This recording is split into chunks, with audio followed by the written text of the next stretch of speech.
Hi, we're Auction Conservation, and this is the Shoot Room Sessions.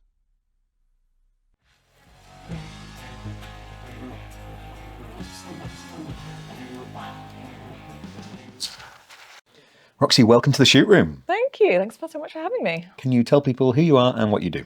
So I am Roxy. I'm the head of responsible business at Burges Salmon, and we are a independent top 50 law firm in the UK.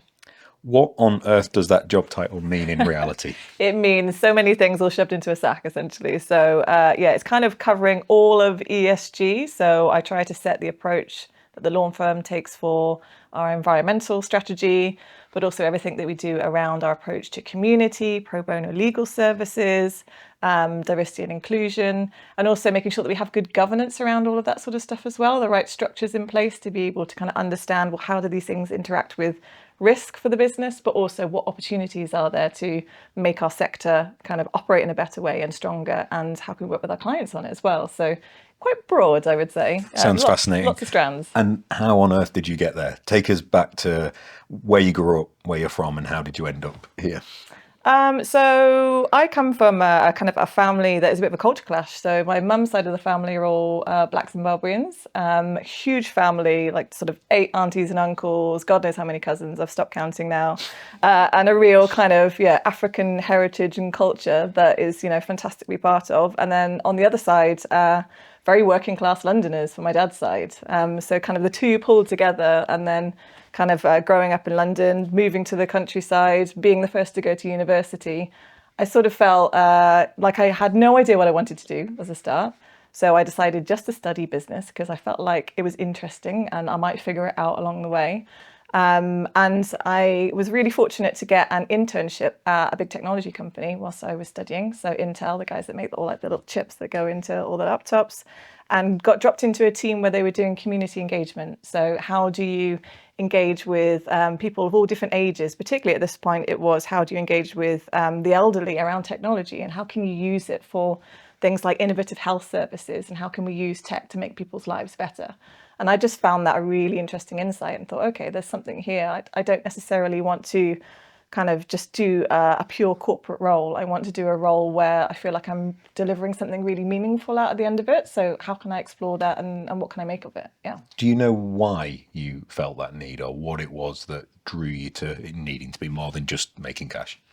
Do you know what? I'm not too sure. I think I just had a real interest in just not wanting to do standard stuff. I wanted to kind of explore and see what was innovative out there. And I think the time that I qualified out of university was when it was getting really interested in the world of responsible business. It was people understand the fundamentals of what, kind of environmental impact is. They're starting to report on it. Businesses are starting to talk about this stuff, but it was a bit like the Wild West. It was sort of everyone was just sort of saying different things. Yeah, They announce didn't really... something and don't worry about actually doing it. Yeah, exactly. And so it was a really interesting time to sort of try and see, well, how do we get transparency and accountability in the way that businesses, if you're going to talk about, your carbon footprint, if you're going to talk about diversity in a workplace, how do we actually know that what you're saying is either true or, the narrative is correct? So it was a really interesting time to kind of be launched into that space, to sort of think, well, what can we do here? What are the building blocks that we need to put into place, both to make businesses understand what this world is and why they should engage with it, but then also take them on a journey to kind of setting strategy around it and trying to weave it into their business purpose as well, and not just have it as something like nice and fluffy on the side that we'll do if we've got some time. I'm not too sure what the drive was, but I think I just kind of landed on my feet like a cat and thought, well, this is a nice place to be. I'll stick around and see what I can do. I love the honesty about that, because I think so many people don't really know. Yeah. That I often hear that I want to do something that matters, and I think it is just an innate drive we have for that purpose that's bigger than the thing directly in front of us. Mm-hmm. So take us to the next step. So you came out of university and I joined a really small business that were doing some sustainability work, but it was more like comms, actually. So they were doing PR for interesting businesses that had kind of environmental tech. But there were essentially 2 leaders of that business, one who really cared about comms, and the other one who didn't really. What he was interested in was the strategy bit, like how do you change businesses to be more sustainable? What do you do to take it along? And so I kind of hopped into this business and kind of learnt what they did. And then it got to the point where these two people were like, actually, we're just going to split off because I want to go and do this stuff and you want to go and do that stuff.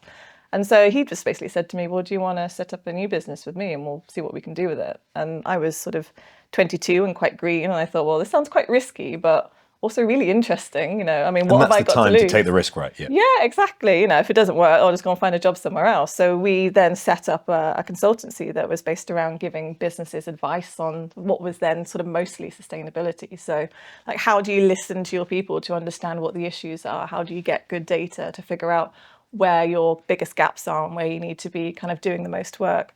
And then how do you actually kind of put in place programs to deliver upon that and then communicate it as well? So we just sort of slowly built up this business, kind of working across Europe with lots of different really interesting organizations. And, I kind of learnt my trade on the job, essentially. I didn't kind of do any extra courses in it. I just kind of figured it out as I went along and kind of built up my specialism over time. But it was a lot of fun doing it. Yeah, it was really cool. Interesting. It sounds like you are a very experiential learner in terms of how you pick up on things. Yeah, absolutely. I think because I came from a background of people who are sort of didn't have a lot, were quite scrappy, and also weren't from a background where education was something that was kind of just a given. People didn't kind of, my family and my grandparents, they didn't go to university, they didn't kind of do higher education, they just got on and worked hard and found their way through. And, were really successful in their own different fields. But so I think for me, it wasn't the indication was never, well, I need to go and do a master's in this, or I need to go and study for a PhD or whatever it might be. It was just, well, I just need to figure out how it works. And if I do a good enough job, then, hopefully that will be enough. So yeah, it was very much about just learning my way through in a sector that was rapidly evolving, because it was really, for the first time, businesses starting to stop and take stock and say, okay, this really matters, actually. This impacts us, not just in terms of our reputation, but our bottom line now as well. So, God, what do? We need to get someone in who can give us a bit of advice. So, yeah, a really interesting space. And what were some of the sort of industries that you found yourself working with that were interesting or surprising? I worked in some of the hard stuff. I worked in like construction and materials and those spaces that aren't particularly glamorous, but have a huge impact on the world that we operate in. So, infrastructure projects, or the production of cement. It's not it's not a fascinating dinner party conversation, but you dig into it. What materials go into making cement, and how are we going to build a world in the future that is more sustainable, where the products last longer, where you can reuse them, and that kind of circular economy piece. Once you're taking buildings down, you kind of dig into all of that, and you realize that it's super meaningful in terms of the kind of the big global challenges that we have to address. So yeah, I worked in some sort of quite old school sectors as well. So I very much kind of cut my teeth going into these spaces as kind of a fairly young, bouncy, blonde woman going into boards of construction companies and material companies, and having to give them a firm business case as to why they need to be setting up an environmental strategy, or why they need to be considering diversity and inclusion as a priority within their kind of workplace. And I think you learn a lot when you do that, and you learn to be become sort of quite sort of dynamic in terms of how you work. You don't mind taking knocks. You get a lot of feedback, and some of it isn't that positive or pleasant, but I think it helps sculpt how you can actually kind of pull together an approach and a strategy that people really value. And so, yeah, I think I learned a lot along the way, and yeah, probably made quite a few mistakes. There'll be people listening to this going, how on earth did you have the confidence and the ability to just go into those environments and hold your own? Mm-hmm. What advice, where did you find that, and what advice would you give people that might be in a similar position in their careers now? I think I had some good role models within my family. I think sometimes if you don't have the confidence to do something, think about someone who does. If you don't have the skill, think about someone who has it, and just emulate them for a little bit. And I would literally do that. I've got kind of uncles and various people in my family who were just, really outwardly confident. They could just walk into any area and say, this is what we need to do, and this is how we're going to do it. So I thought, well, I'm just going to slip their jacket on, before I go into this meeting, and I'll just try and be a bit like them. And you do it initially as a bit of a sort of a facade, or sort of a bit of an approach, but over time you realize that actually you've just built up the skill yourself and you don't need to do that anymore. So I think it's if you don't have something, you just kind of give it a try, don't you, and sort of see if it works. But I know it's not easy, but I think, sort of looking to see, well, who do I admire and how can I be a bit like them can give you some of the building blocks along the way. Reminds me of a story. So there's a famous American footballer called Deion Sanders. Okay. Who was he was one of the few people that played like multiple professional sports in the 90s. And he said all the rookies, so the first year players that go to the NFL. Now, bear in mind, there's like 200 or 300 people in the NFL from hundreds of millions that play American football. So to get there is unbelievable. He said every rookie that starts when they first get there is terrible. So you may as well look the part and dress the part before you can play the part. So he's literally putting on that jacket you're talking about. Like you may as well turn up looking like an absolute professional because you're going to play like crap to start with. So then you'll get good. I mean, you hear people talking about power poses and all of that sort of stuff. Like you sort of need to emulate it, don't you? If you don't think you've got the skills yet, then just put on that facade and give it a go until you get there, and you'll sort of find your way through. Have identifying role models either directly in the place you're working or sort of brought in from other sectors, has that been a feature for you as you've progressed throughout your career? Absolutely. There's been a couple of people who've been incredibly fundamental in sort of mentoring me and coaching me to where I am now. And I'm just incredibly grateful for the time that they have given. And I think they've done it. They've been people who've generally resonated with me. You know, they've quite often been from kind of working class backgrounds, quite scrappy, sort of, really good sense of humor, just individuals who I think, I understand where this person is from. And I really admire where they've got to, like, how did they get there?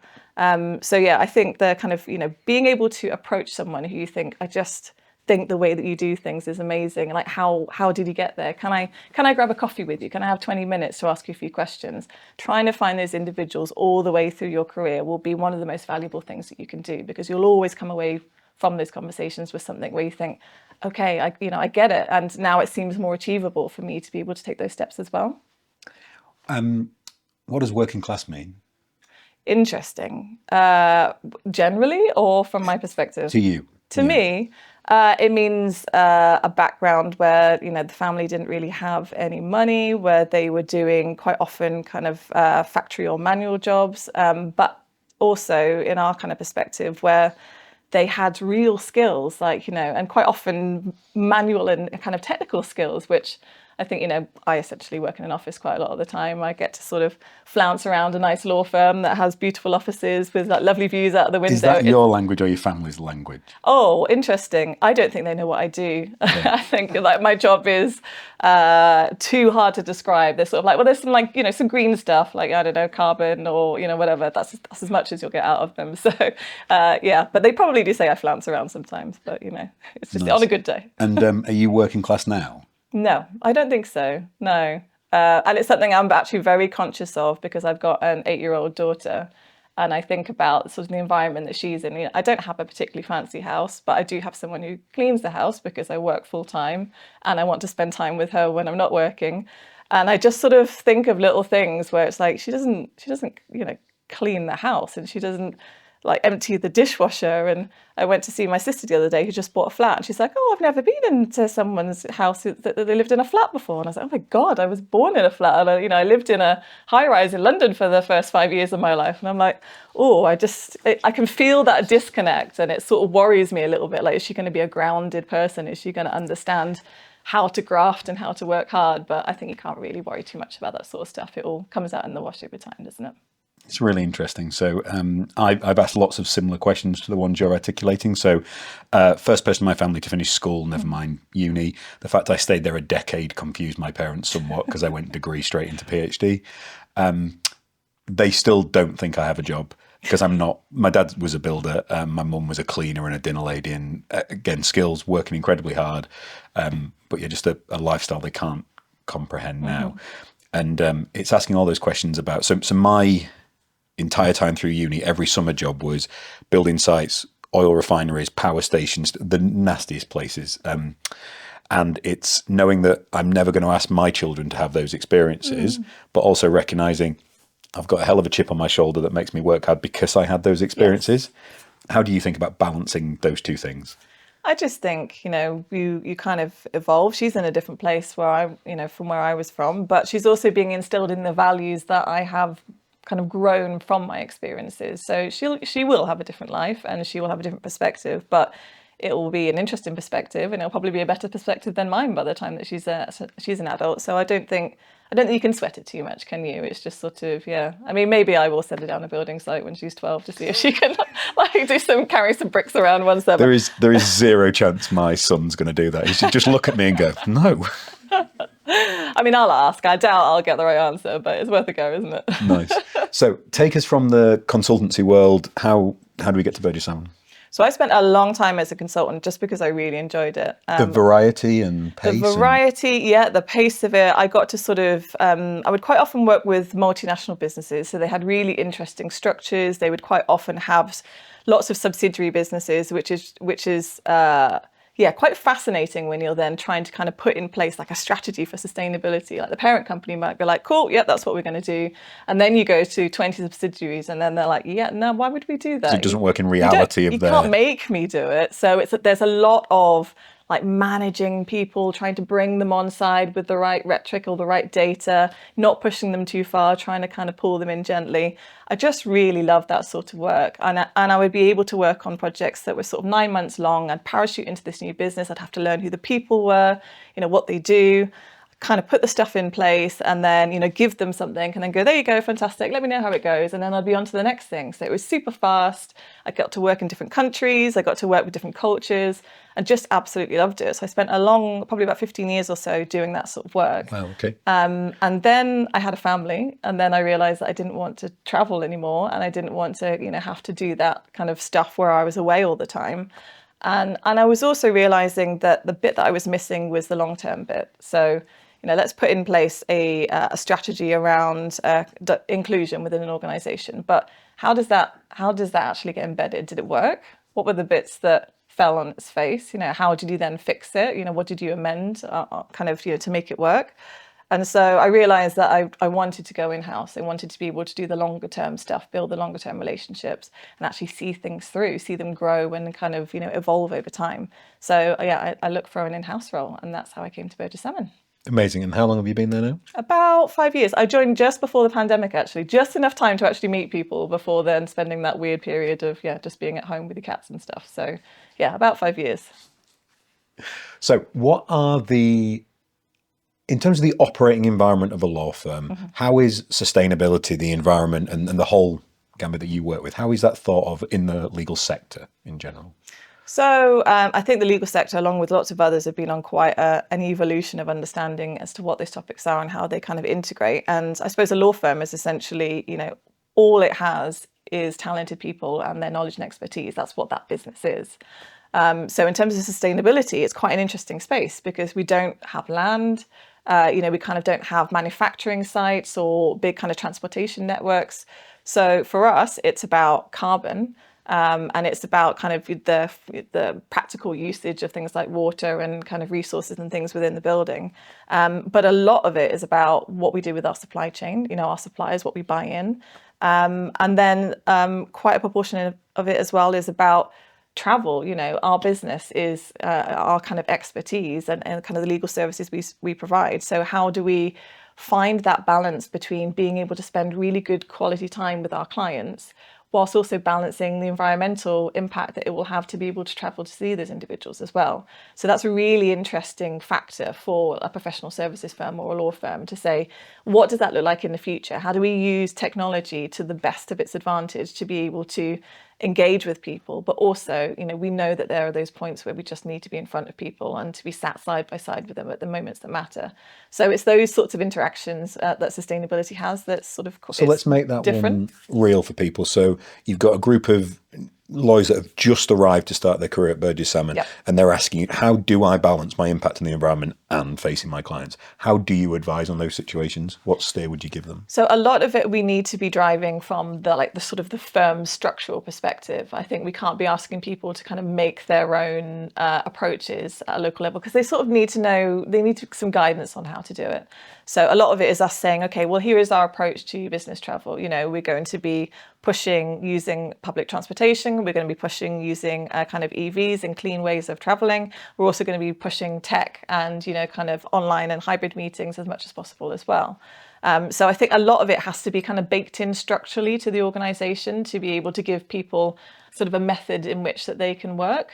And I think the other thing with sustainability is that lawyers are advisors. They're trusted advisors in governments, in businesses, in charities, in all sectors essentially. And so we have a really interesting opportunity to be able to be talking about sustainability and about that kind of journey alongside the work that we deliver as well. And normally that sits really comfortably side by side. And so I think, being those trusted advisors, we are able to kind of help other sectors understand some of these topics as we are learning about them as well. And I think that's sort of maybe a bit of a hidden advantage that our sorts of business has, that we can actually do that work of bringing other sectors along as we're kind of evolving our thinking at the same time. Can you say more on those? So opportunities whereby a relationship where you're giving legal advice has helped influence the sustainability side of a partner business or someone you're working with? A lot of it is about sharing good practice. So as we're sort of figuring out, well, how do we decarbonize our business, or how have we moved to 100% renewable energy across all of our office spaces? It's about, actually, lots of our clients are thinking about exactly the same challenges at the same time. So if we're communicating what we do, and we do a lot of work kind of communicating out, doing public reporting about our approach, what have we done, what are our objectives, case studies, videos, whatever it might be, saying here are the things that we've been working on, clients will quite often come to us and say, can we just have a bit of time so we can understand how you've done that? Or how have you set a gender action plan so that you can increase representation within your partnership? Like, what were the mechanics? What were the steps that you had to go through to be able to do that? And so if you can spend that time with your clients or with your suppliers, whoever it might be, and say, well, this is what we've done. To us, we don't see this as being a really competitive space. It's, we all need to be raising those bars as quickly as possible with those, the real societal issues that we need to address. So if we can do that best practice sharing and give them some tools to be taking back to their own boards when they're having those conversations, then that's how you can sort of pull it along and kind of get that moving quicker across sectors. So that's part of what my role is actually working with clients, doing that best practice sharing, and actually kind of giving them insight into some of the things that we've been able to do. Amazing. So I first met Burges Salmon about 3 years ago when we put out an invitation to partner to help us buy estates at scale. And it was the commitment to sustainability, the authenticity about the environment, how amazingly flamboyant Ross Simpson is, but that's an added bonus. But they were the things that really spoke through from those materials. And I think our time working with you, we've just seen the prominence of how important sustainable business is to you guys grow. So that's definitely what you're putting out into the marketplace. That's great to hear. Yeah. The new talent that's coming in, I'm obsessed about. So interestingly, so we're recording this in October 24, and there's been lots of senior hires happen across the natural capital space in the last few weeks. So there's a real rush for talent across the sector, which is amazing. It's growing. But our model is very much target the most incredible young talent entering the sector. Yeah. What are you hearing and seeing from new people coming in, and when you're targeting that talent as well from a sustainability side of things? Is it important to the next generation of lawyers? It's pretty much non-negotiable, actually. Really? Yeah, they do not want to work for law firms that don't have this woven into their DNA. And it might be that we are naturally attracting more talent that think that, if that makes sense, because of the way that we're communicating. Yeah, exactly. Yeah. I think it is it's cyclical in that way. But I think they're coming to us and saying this has to be part of what you do. We need to see data on it as well. We're not just going to read the website and say, oh, well, some lovely words about sustainability or inclusion, whatever it might be. They want transparency on what we're doing, and they also want us to be talking about what's not working well and how we're going to fix it. So they want that sort of honesty in terms of approach. A big part of my role is also working with our kind of recruitment and our resourcing teams to actually be able to get that information across. But I think it's that communication bit is so critical, because we do need to be talking very honestly about what the challenges are and how we're going to try and tackle them, whether it's at our firm's level, whether we need to be collaborating across the legal space with other firms to be able to have that collective effort to be able to kind of tackle the big issues, or whether it's actually working, across the UK and in kind of the business sector as well, to see, well, how are we going to be, increasing representation? How are we going to get to net zero by 2040? There are some really big challenges that have been very nicely articulated now, but now's the hard hard work to be able to get there. So I think, from a talent's perspective, it's fantastic because, the young people coming into the business today are just saying, this is what we want from our employer. And also when we're here, we don't just want to be doing this role. We want to be going out and volunteering in local communities. We want to be able to give pro bono legal advice. We want to be able to be involved in kind of employee groups that are focused on minority issues and kind of exploring sustainability topics. We expect all of that to be baked into the business that we're going to commit to as well. So from my perspective, great. It gives us lots of license to kind of really push forward on this sort of stuff. But also it just kind of gives you that kind of hope that actually these generations, they're not taking any crap on this stuff anymore, and they are going to be baking it into the businesses of the future when they become managers and leaders. So it's great. So really interestingly, you mentioned gender balance across the business. So we're really fortunate in the sector that we're pretty balanced 50-50 across the business, both at a senior level and actually at the more junior level, we're skewed towards female members of the team. Yeah. And certainly in terms of our intern program, the last 2 or 3 years, a bulk of the finalists have been female into the sector. And quite kindly, people have been saying, oh, you must be doing great things to help do that. And I feel really disingenuous about this because we're not. So I come from a sport background where nothing matters except the outcome and the performance. Yeah. So I just want the most talented people we can possibly find. And irrespective of background, experience, whatever, just come and bring us something different and some talent and brilliant. How are businesses thinking more purposefully about that, where they don't have that inflow, and what are the sort of things they can do to help make a culture more attractive for all? So it's interesting in sectors where traditionally you've had a big gap. I think that was true of the environment sector 5 or 10 years ago. Yeah, definitely. Absolutely. Yeah. And, I'm also talking about the legal sector where traditionally, it was male partners. And, a lot of that was structurally, it was very difficult to do a partner role if you were a female. And if you were a female, you wanted to have a family as well. Those roles weren't really compatible. So there's, particularly in the legal sector, we've had to do a lot of thinking over the past 10 and 20 years to say, how do we rework the way that this sector operates to be able to make it more attractive to, kind of women wanting those leadership opportunities, to ethnic minorities who don't see representation within that sector at all, or only see it in certain kind of subsects of the legal sector. So there's a lot of kind of uncomfortable truths that I think our sector, along with many others, have had to kind of come up against, look at data and say, all right, we have gaps, we're not representing the communities that are outside our door. Now, what are we going to do about it? So I think practically some of the things that you can do about it is, look at how you're recruiting, look at how you're assessing people. What are you asking for? If you need a degree for that particular role, which universities are you looking at and why? Are you just kind of perpetuating the same kind of individuals with the same privileges coming into the same roles? Or actually, can you make changes to open up access? One of the biggest things, and one of the things that I'm most proud of and that Burges Salmon has done in recent years, is being one of the trailblazers for legal apprenticeships. So that's saying you do not need a degree to be a lawyer. You can come into an apprenticeship. We will pay you as you study. We will give you 7 years worth of experience within a law firm. And at the end of it, you will have a degree. You will be a qualified solicitor and you will have that experience and you can do what you wish with it at that point. We hope that you stay with us, but you don't need that financial backing and also that backing of knowing someone who can give you that first leg up to be able to get into that sector anymore. And I think that that's just a fantastic change that over time will revolutionize the way that this sector operates, as more of those individuals come in. This is one of those times where I wish people listening and watching this could be in the room, because sat behind me, we have the managing partner of your firm and people taking that exact route into the sector. And the just the feel of what I can feel, the pride and right behind me, having heard that story. So that's amazing that you could share that. It's very cool. And I think the other really practical thing you can do is just open up the doors to the business or the buildings that you have and bring as many people through it as possible. Because having spent a lot of time thinking about diversity in our sector and how we can bring people through and seeing gaps in terms of ethnic minority representation in different parts of our sector and our business as well, and just talking to people about what that means, quite often it's I've just never been in a big corporate building like that. I don't know anyone who works in there. I don't think I'm going to be comfortable and be able to fit in if I even dared to apply for a role.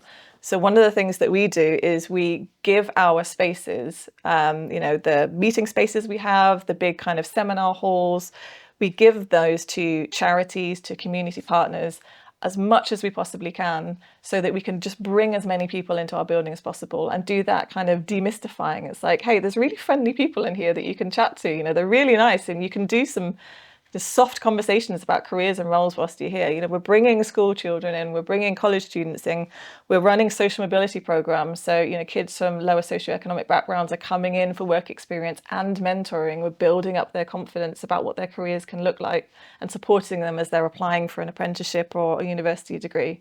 I think it's just kind of opening up those areas so that people can say, actually, this is somewhere that I could be.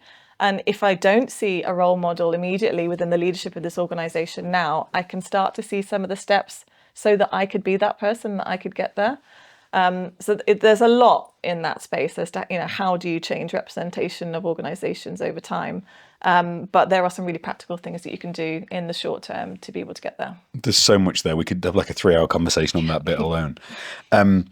So the essence of being open and accessible to people is one of the reasons why we have this podcast. So the sector, the environment sector, has been incredibly defensive and parochial and just closed off to everyone. So, and the amount of sort of self-sabotage as a sector, oh no, it's not that type of tree, it's this one. It shouldn't be that type of better environment, it should be this one. And one of the things we've been committed to is being absolutely transparent and open about everything we can, and also giving a platform and showcasing the amazing people that we get to work with. So over the past year or so, we've been able to showcase people from startup businesses to significant law firms to accountants to everyone who's trying to help contribute to the natural capital economy, because we're trying to make it more accessible and visible to people. The interesting one to touch on about representation and role modeling is I really struggled to understand that early in my career, because I always saw the absence of someone achieving something as the thing that motivated me. So the absence of a role model. Oh, I could fill that gap. I could achieve that thing. And it wasn't until I worked in the public sector, and my first team that I directed, 200 or 300 people, the management team I inherited was all male. And then when I came in and had a very different change of leadership style. So despite my physical demeanour, my approach is to ask a question and hug first rather than yell and direct. Sure. The predecessors in the public sector was very much, you had to have gravitas, which meant you had to be 6'3", male and wearing a suit.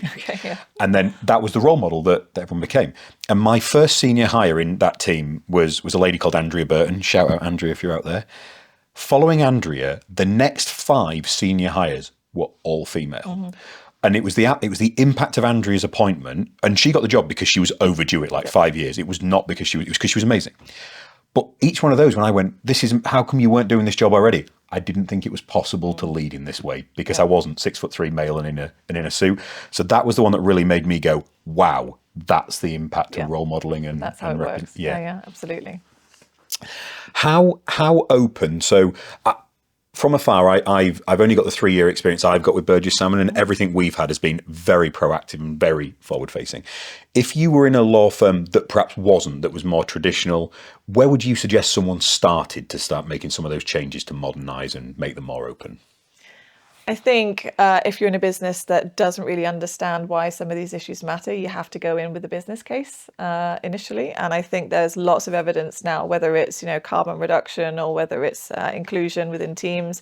There's so much good evidence out there saying this is how it impacts your business in terms of performance, in terms of profitability, in terms of your bottom line.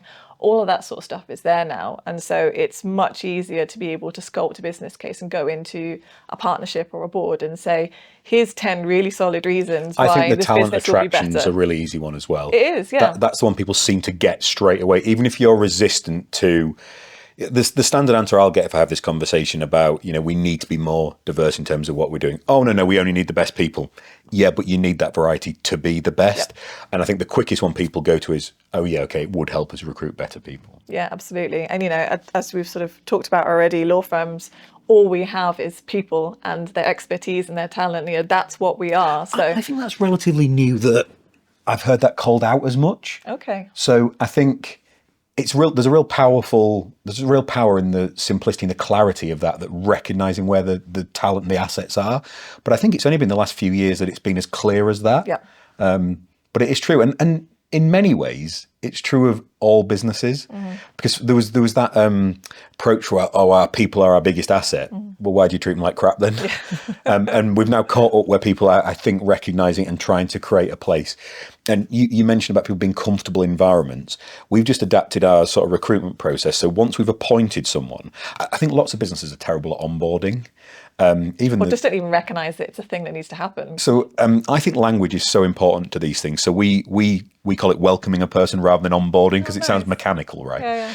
But one thing we do is give an explicit onboarding buddy or welcome partner, who is the person that we think personality-wise fits that person best, who they can ring and say, what should I wear to this? What do I need to bring on the first day? The questions that you maybe don't immediately feel comfortable asking your line manager, but you just want someone to check or cross-reference off. And I think it just removes barriers or things that are difficult, because wouldn't you want someone to have a free mind and an open heart to what they're doing rather than be worried about detail? Yeah, exactly. And I think it's those kind of small but thought through touches that makes the difference between someone being able to come into an organisation, feel comfortable, and then start to be able to, deliver their skills and specialisms, but also feel brave and bold enough to be able to start to challenge some of the things that need to change.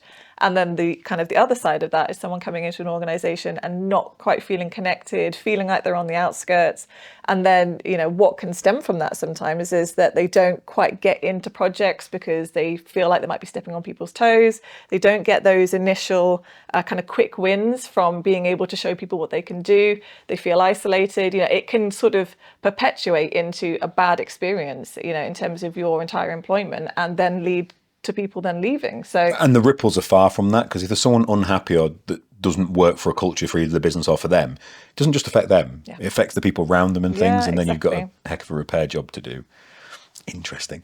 In terms of the breadth of the firm, talk to us about some of the things that a law firm does that people might be surprised of. Okay. Surprised about. Well, you'll probably be familiar with lots of lawyers and legal practice areas and different specialisms, but a lot of people won't be familiar with the fact that pretty much half of our law firm are business services professionals. So individuals working in marketing, operations, HR functions, finance, and then really interesting spaces like transformation and projects and change management, and all of those different kind of topic areas that we need to grapple with as a business, but also that we can be advising our clients on. So those kind of business kind of functions and kind of more innovative spaces that alongside the legal services that we deliver, we can also bring those specialisms and skills to make our clients' businesses kind of stronger and better as well. Pretty much half of our business are individuals who are what we call business professionals. We've also got a huge client support team. So those are all of the individuals who are supporting the legal departments to do what they do. And a huge and really interesting kind of career structure there as well for individuals who just, they understand the world of a lawyer, they understand all the different specialisms that they work in, and they can really add a huge amount of value to making those different departments just sing and work so much better. I think that's one of the things that, because that's not very visible in law firms quite often, we have to really work quite hard to talk about it from a careers perspective. Because I think traditionally, maybe 10 years ago, Burges Salmon would spend a lot of time going and talking to young people and school kids and colleges about legal careers. Now we're spending just as much time talking about business careers. How can you come into our business and be the next social media expert or the next kind of finance analyst or whatever it might be, really kind of highlighting and showcasing what those roles can be so that we can get the best talent into them, and we can also support people into really interesting careers. One of the exciting bits, so we've just launched our intern program for next year. So at the end of every year in the autumn, we run a intern program. So far, year on year, it's increased fivefold each time we've run it. We had 500 applicants last year. Super exciting process. And 6 of our current or permanent team started as interns with us out of 30, which is amazing. One of the things I've become obsessed about in terms of finding the next most talented people is the excess mental capacity you can have for something. So there's various examples you talked about people who might be great lawyers and they're doing their day job, but it's having the bandwidth and the awareness of how does the business feel culturally? Where's this opportunity to tell a story or do this? And I think that the sporting analogy that's best is in Formula One. So they talk about the drivers that are the best, who can drive at 200 miles an hour, control the car, deal with all the technical challenges and difficulties, but know where they are in the race, have the perception of where they are around other people and things. I keep thinking about how we test that in the internship process and things, because having the extra capacity, whether it's a client relationship or the awareness of, how is the firm perceived in the community, or where can we add additional value, that's the next thing I'm super excited about. Yeah. Do you see examples in the firm where it is that additional capacity that early on with talented people will help you identify who those future leaders are going to be? I think so. And I think if you're really smart as a business, you build it into the kind of the learning and development structure of how you're growing your talent. It'd be really easy to get people in, who are going to be lawyers and say, okay, all we're going to focus you on is learning your specialism, learning, how can we make sure this individual can be an excellent lawyer?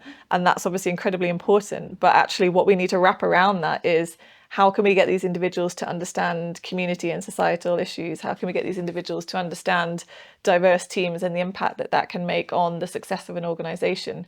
How can we get them to understand, well-being and kind of how they can integrate that and prioritize that as their roles get bigger and busier? And I think if we can give people the kind of the skills and understanding and kind of that wraparound insight into the broader world outside of the door, they will naturally bring that into the work that they do, and that it will make that work stronger and kind of more direct and more impactful for the clients as well. So that's why we spend so much time giving our people opportunities to go and do volunteering in local communities, go and give their skills, or do pro bono legal services for charities or for individuals in need, because the sorts of skills that you build up when you are out in the community and you're maybe working with a small charity, you might be working in our HR team, you're working with that charity, helping them to update their policies because they've just got no resource, they've got no money, everything's been cut in the past 10 years.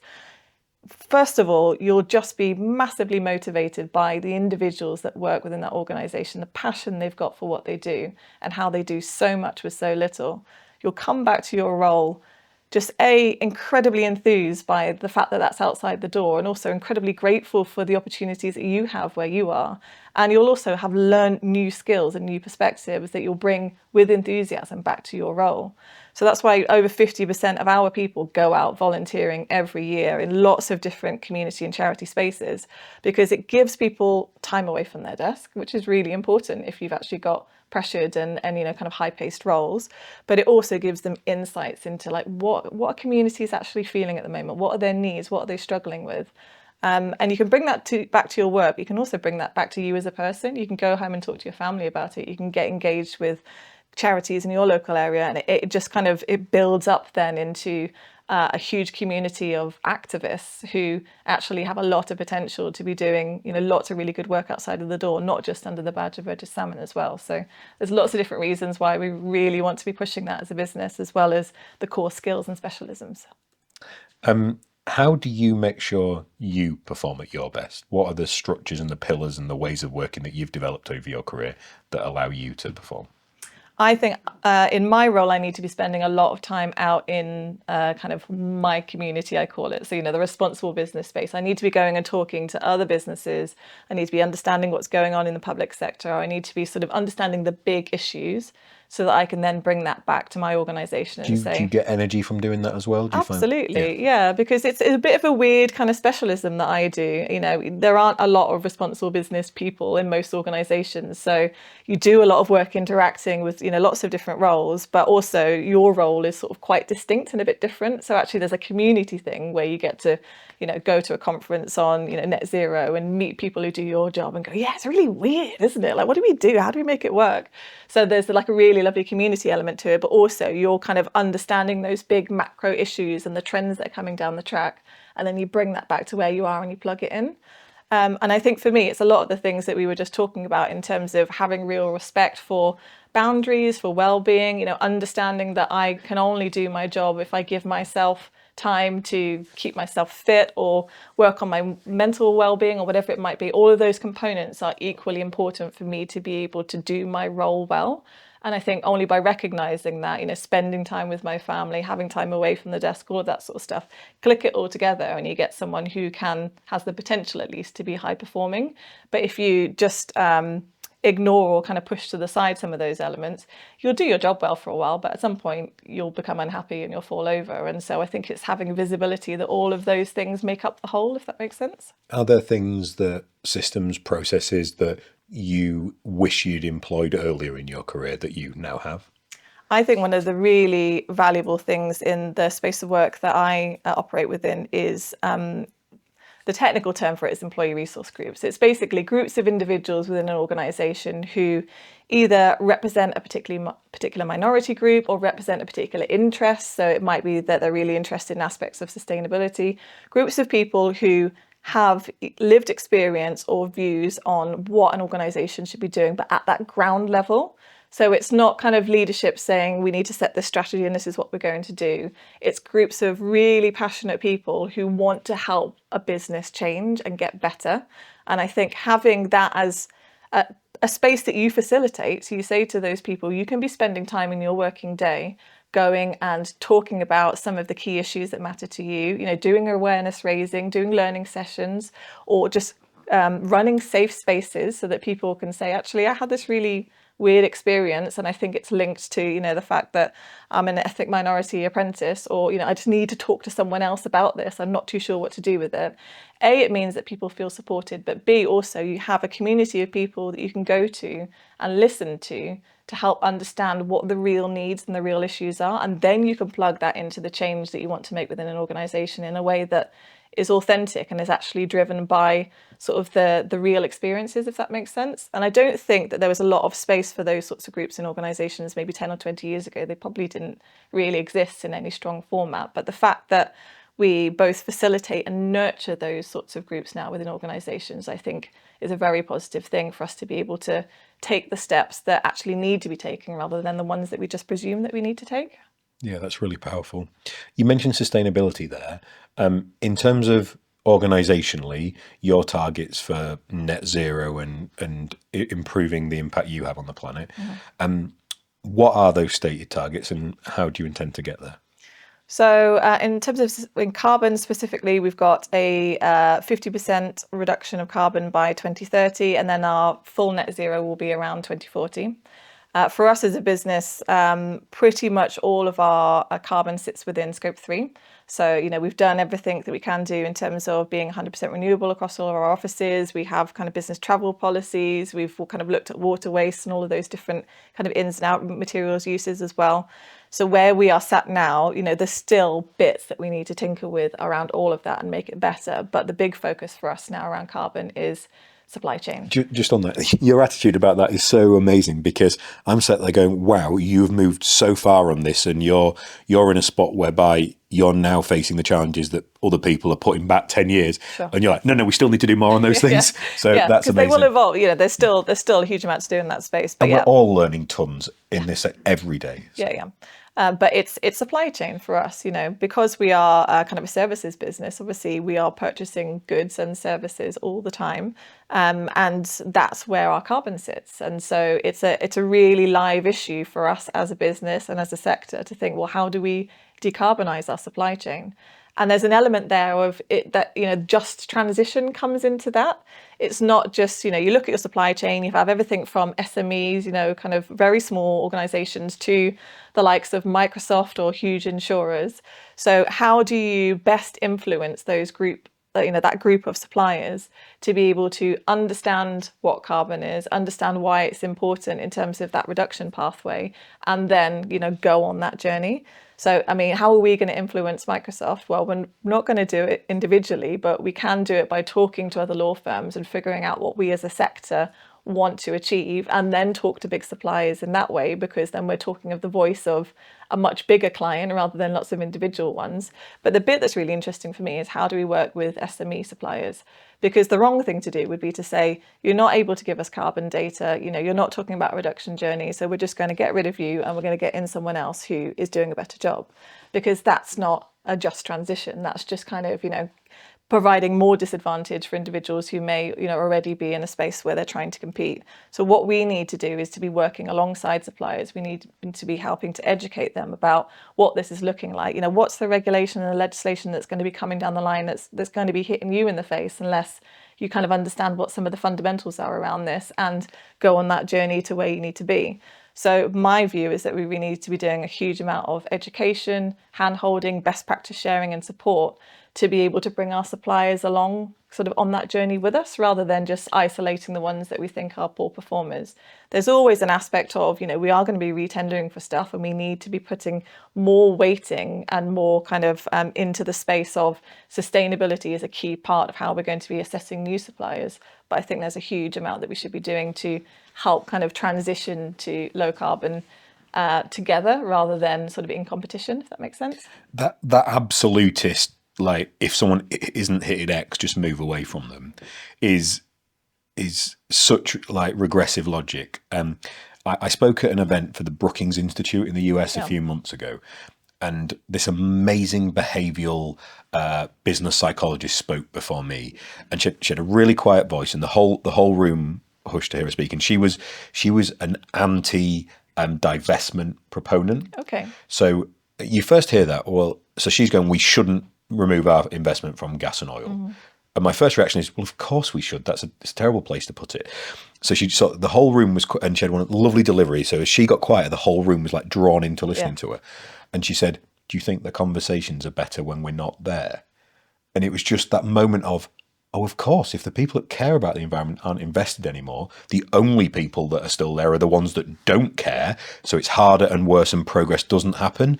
So I think we have to have those conversations. We have to stay with people, help them make the changes and the progress and the just transition that you're talking about. If we just say, well, if you're not going to do the right thing for the environment, we're cutting you aside, no one gets anywhere. We're just going to have a more divided culture and economy, and it'll set us back, not move us forward. Yeah, and there's enough division on all of these different topics as it is already. We need to be bringing more people into the conversation rather than isolating more people out. Completely agree. So often I get asked, who are your competitors?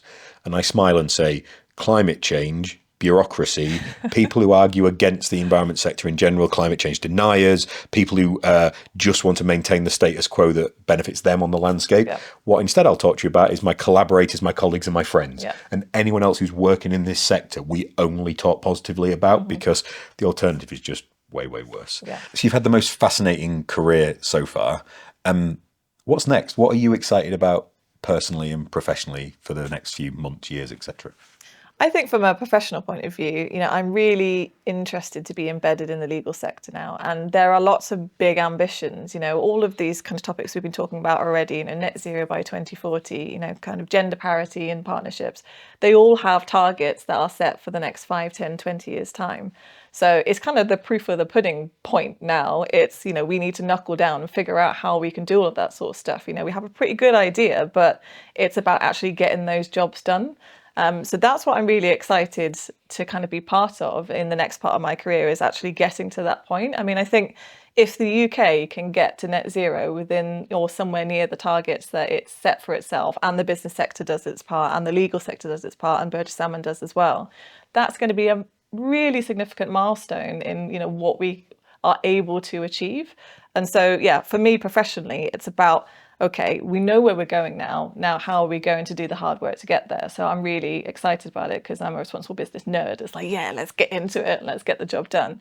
And I think personally, it's about family, and it's about, I've got a young daughter. She's 8 years old. Who is she going to grow into? What is she going to be interested in when she's 16? What roles does she want to do? What views does she have? And just thinking about some of the young people coming into our business, and just the drive and the passion and enthusiasm they have for environment, for, equality. I'm just going to be really interested to see, where she is when she comes into the workforce, and what views she has, and what I can learn from her at that point as well. And if I can, the ideal thing is that you merge those two things together. So you have a really rewarding and interesting career that is in something that is meaningful, but also that gives you enough time to be able to go and spend with that family before they've fledged the nest, and before you only see them when they come back and bring their washing once a month. And so if I can intertwine those two things together over the next 10, 20 years or time, then, I'm going to be a very happy person, and that's what I intend to do. I have no doubt, nor does anyone who ever hears you speak have any doubt you're going to achieve exactly that. Roxy, thank you so much. It's been an absolute privilege having you here and fascinating to hear your journey. And you've got to come back at some point and tell us about the next steps. Will do. Part 2. Thank you so very much, Rich.